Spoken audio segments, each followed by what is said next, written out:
What's happening, everybody, and welcome into another episode of That Dynasty Show. Today, we're doing something that we haven't done probably in close to a month now, and we got a subscriber submission from our YouTube subscriber, Zach, and he's one of our good buddies as well, so never mind talking about a good friends team.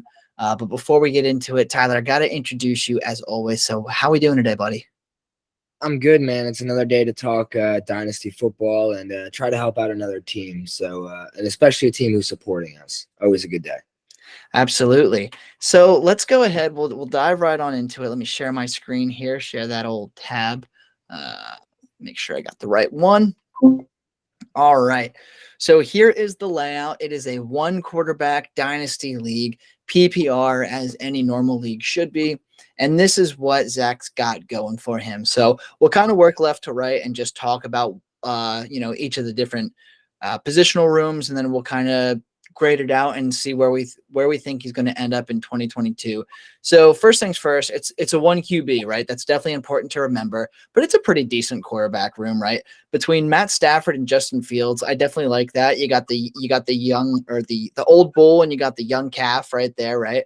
And then you also got Mitch Trubisky and Jordan Love. I mean, I'm not very excited about either of those two guys, but having Justin Fields as your backup for Matt Stafford in a dynasty, I mean, you could do a lot worse than that.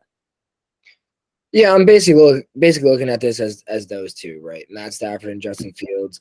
If you can get any value out of Mitch Trubisky and Jordan Love, I mean, go for it, right? There's probably not many people who are going to be looking to buy either of them in a one quarterback, but I mean, if you can get even a second or third round, I'd probably take a third round pick for Mitch Trubisky in at this point in a one quarterback league. So yeah, Matt Stafford's solid, definitely solid enough to roll with. I know a lot of people are nervous about him after this past week. I really wouldn't be. I mean, the Bills have a really good defense, and I'd be more than comfortable rolling with Matt Stafford as my QB1. Yeah, I think for 2022 and even beyond, it's going to be fine. Matt Stafford is signed in LA for the next few years.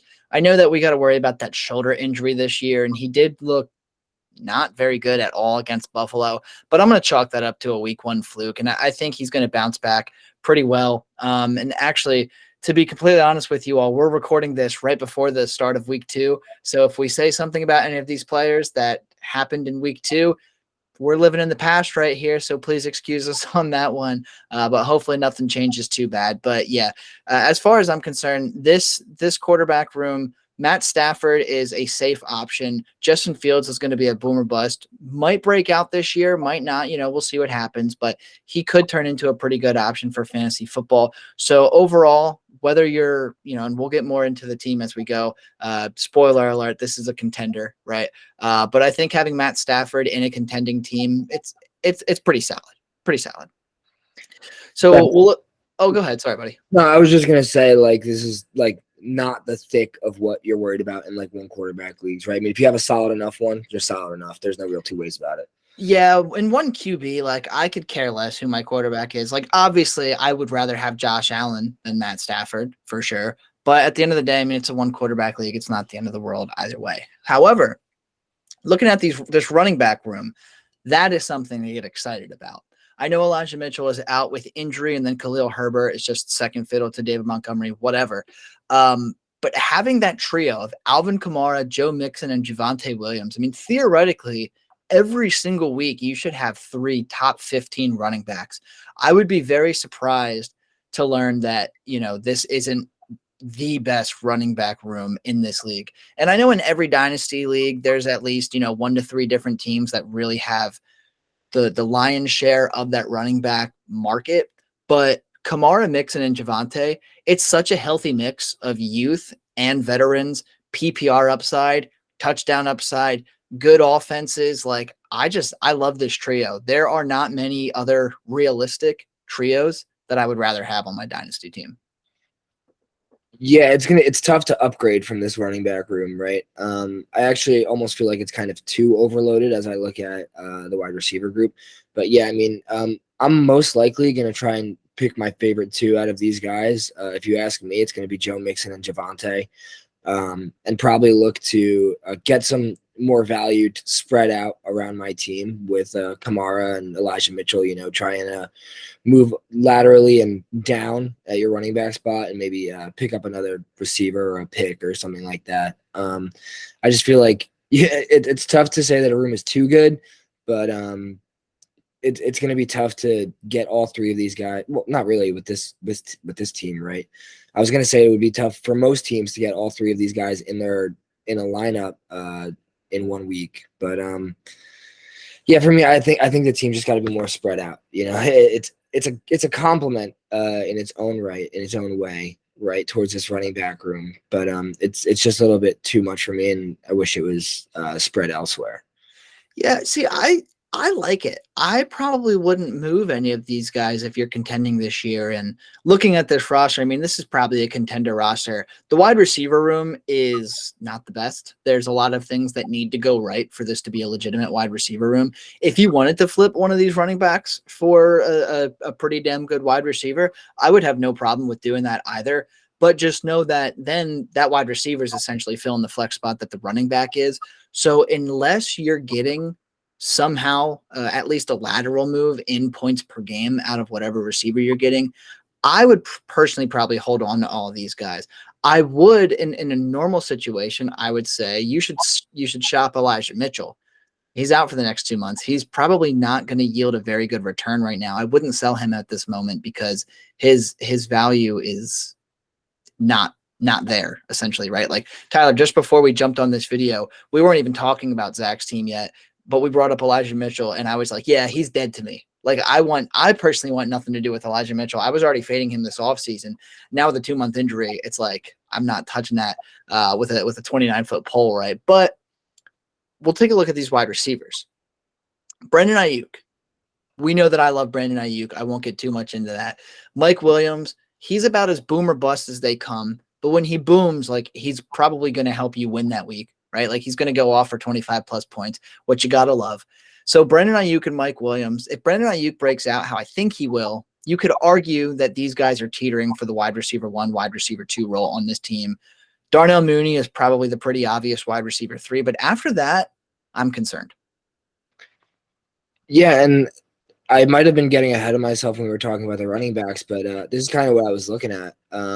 For me, I'd feel a lot better about this team if I were able to trade like Alvin Kamara and like a second for like a Devontae or a Diggs. I mean, it might be tough to get that deal done, depending on the roster constructions of both teams. But I mean, if I can flop Alvin Kamara for one of those solid wide receiver ones, like even Tyreek, right? He produced this past week, and a lot of people were down on him all year.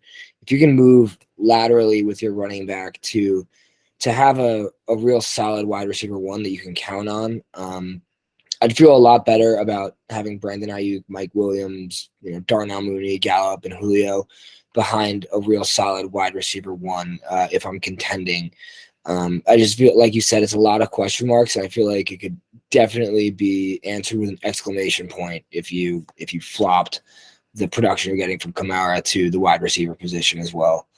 Yeah, and well, let me ask you this. So, I might be getting a little ahead of myself here now, but if you look to the right, he's got 2 first-round picks. I mean, this is a team. If you take into account Alvin Kamara is there, Matt Stafford's there, and Travis Kelce is there. If you want to make the most out of those 3 guys, you should probably be going for it this year, right? Like, if you have Kelce, that's an insane advantage to have, which you got to be pumped to have. Don't waste it, right? Like, if I have Kelce and I have Kamara, and I know that this could very well be the last big season that I'm getting out of both of these guys, I'm probably going for broke. And you and I both love the 2023 class, as anyone that has a brain should. But I think you could spare one. And I don't know what these picks look like. I'm imagining one of these picks is your own and one of these picks is someone else. If you know you're going to be a contender, trade away your own pick to get that additional wide receiver, because I think that you got those 3 stacked running backs. Your quarterback room's fine. You got Travis Kelce in the tight end spot. You're just one good wide receiver away from being a legitimate, top 2 terrorizer in this league, right? So that would be my biggest recommendation, just looking at this receiver room. I wouldn't aim to really sell any of these guys. I don't think that you could really sell any of these guys without really putting some detriment on your own team. But I think a 2023 first is going to go a long way in getting you a solid wide receiver 3 option. 100%. I wouldn't even mind if this team had no first round picks next year and a stud, right? If you have to give up 2 firsts for I don't know, I can't. If someone wants Stephon Diggs for 2 firsts and you're going to get a piece back for that, I wouldn't even be upset at going after that, knowing that one of those firsts is going to be really low. I mean, if you get that stud piece, even if it doesn't work out, you have plenty of valuable pieces on this team. I mean, Joe Mixon, Javonte, Brandon Ayuk, these guys are all going to be able to be flipped for significant value after this season as well. I mean, we're looking at Javonte as, a top 5 Dynasty running back right now, and I don't think there's a consensus ranking or a ranking out there that would tell you otherwise, right? So I think there's plenty of value to be had on this team, and I wouldn't panic about not having a first-round pick next year because I think you can easily trade back into the draft if you needed it, and I would gladly take the production on my roster rather than looking and sitting pretty on those 2 first-round picks when you clearly can be a contender this year. Yeah, I agree. And I know we don't like to live and die by keep trade cut here, but I always look at keep trade cut when I'm trying to give some advice as to, who I would go after, because I have my own biases. Everyone has their own biases. How I value a first, someone else might not value it the same way. So even though KTC is, not the best, it's a pretty reliable source of getting an idea of how the consensus brain works. And a late 2023, and if you're trading away this pick, people are going to realize that you're going for it. People are going to assume that it's going to be a late 2023 pick. The biggest suggestion that it comes up with is Terry McLaurin. I would trade away my late 2023 first round pick in a heartbeat for Terry McLaurin. Similar guys in value on KTC. You got Gabe Davis. I would take that. You got Rashad Bateman. I would take that. Chris Godwin. I would take that. Even Chris Olave, Mike Evans. I'd probably take that as well. Obviously, Mike Evans is probably going to offer you the most upside, but also the least dynasty value. So be careful if you're going for him. But if you're just going all in, I would say Mike Evans is going to be my guy in that conversation. But receivers like that, they can definitely be had for one of those highly coveted 2023 first round picks. And I think adding just one guy of that caliber completely transforms this roster, gives you depth at the wide receiver position, gives you a legitimate weekly starter at the wide receiver position. And I'll tell you right now, if I'm in a 1 QB league and I'm staring at Kamara, Mixon, Javonte, Mike Williams, Ayuk, Mike Evans, and Travis Kelce, I'm not going to be very excited to be playing against that team. I think you hit the nail on the head with Mike Evans, man. Mike Evans and Keenan Allen, I feel like would be a perfect fit for this team. Them, and then another guy who popped in my head, Michael Thomas, I think could be a really good addition to this team. I'm sure his value has risen this past week since we just saw him put up 20 plus for the first time since Trump's presidency. But I think any of those guys would make you instantly a miserable team to face and pretty much a lock. I mean, not a lock because of course injuries happen, but pretty safe to say you're going to be one of the top 2 teams in the league if you can pull one of those guys off without giving up anything off your roster. I might even say if so-and-so wants Darnell Mooney thrown into the trade, go for it, dude. Darnell Mooney is not going to win you the league this year the way a Mike Evans or Keenan Allen or whatever will. And money talks a lot more than first round draft picks. It definitely does, because every first round draft pick, it comes with risk. Obviously, the earlier that you get to pick, the better theoretically it's going to be. But I mean, there's always at least 2 to 4 first round complete busts in every dynasty league. So if you can go out and trade a late 23 first, what you would assume to be a late 23 first, for a solid guy to contend this year, I say go for it. I don't really want to talk about Tyler Conklin or Daniel Bellinger. I don't really think they matter too much. And I don't think we really need to tell anyone what Travis Kelce is, because we know what Travis Kelce is. He's a 32-year-old tight end who's got a very short window ahead of him, but is a top 3 option at the very worst in 2022, right? As of right now, he's the overall TE1, and maybe things have changed in week 2 since we are recording this in the past. But something tells me Kelsey's going to keep that ground through week 2 because, yeah, that Kansas City offense is just absolutely unreal. But this team, even without acquiring a wide receiver, this is a playoff caliber team. I have no doubt in my mind that this team is going to make playoffs as long as the injury bug doesn't completely run rampant through it. But I think what'll set you apart from being just a playoff team and being one of those top 3 legitimate contenders in any league is going to be adding that wide receiver. So, Zach, buddy, we've talked before. I know you love your 2023 first-round picks. I know they are so hard to pry out of your hands, but if you want a championship, I think it's got to be done, man. And dude, I'm totally fine, like I said, not having any first round picks with this roster because there's nobody really who's aging out to the point where it's like, oh my God, I'm gonna have to move them aside from Travis Kelce after this year, right? I mean, Alvin Kamara still probably gonna be productive next year. We haven't seen him really slow down much at all. Joe Mixon definitely gonna be productive next year. Javonte definitely gonna be productive. Brandon Ayuk, Mike Williams, Michael Gallup, Darnell Mooney, all these guys are young and solid. So I mean, I would not be scared to have no first round picks on this team if that meant I would have both Keenan Allen and Mike Evans, right? If I could pick up each of those guys for a first, I would much rather have those 2 on my roster than the 223 first. And that's really saying something because this is probably the first team review that we've done where I've advocated for, like, it doesn't matter if you have rookie picks on this team. Like, go get the guy. Like, this is the team to go win a championship with. I don't want to be caught in the middle having 3 studs, 3 top 15 running backs, and then be starting a bunch of wide receiver 2s every week just to have 2 first round picks on my roster for later to have fun in the offseason. I'd much rather have fun with my championship trophy than worry about the rookie draft, if you ask me. Yep. And that's one of the things with Dynasty, right? It gets so lost. The idea of actually being a contender, the idea of actually competing, the idea of actually winning a championship. Everyone talks about it. But when the season gets here, one thing goes wrong. They jump ship and they're like, got to rebuild, got to get my 2023 first round picks, got to start stacking up for 2024.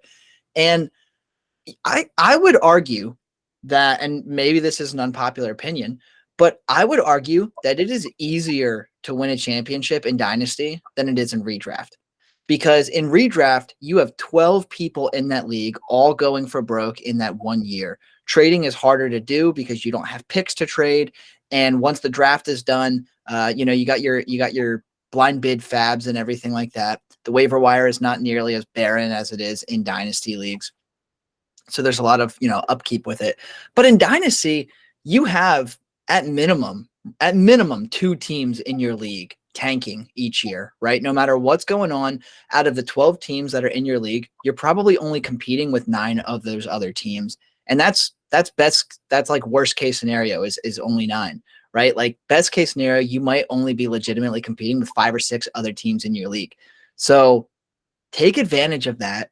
This is your year to get a championship with this team. Don't give up on Kamara and Kelce right now. I know that you acquired Alvin Kamara this offseason. So you and I both know that you came into this season knowing that you wanted to contend. So fucking commit, trade away your first round pick, and contend, damn it. Yeah, and I have to bring up like kind of an illusion here. I have a team where I have over half of the first round picks in 2023, just not because I've like actively chased after them, but because I've thrown them into deals and gotten things done and felt like I was getting really good value out of the trades and I trusted the process. But now I'm at a point where I'm not competing at all, but I can't pick up anybody with these first round picks. Nobody wants them because everybody's competing too. So having too many first round picks has also put me in a weird spot in that league. Just kind of a side note I wanted to throw out there, like it just reemphasizes the point that every league is going to value people differently. And you have no idea what you're going to be able to get for those first round picks, especially from a roster that knows that they have no chance to compete this year. You might be able to get a real friggin' stud out of those picks. So let me ask you this, Ty. Give this team a letter grade. Because I have an idea in my mind. I think it's a very good team. I think that it is obviously one piece away But if you had to give this team a grade, what are you giving it? See, it's tough because it's so good, right? But it's missing such a key piece. Like every championship roster has that stud receiver that puts up 20 plus points a week, and this roster just doesn't have it. So I'm caught between B plus and A minus. But you're one move away from an A plus and having no question to be in the championships this year.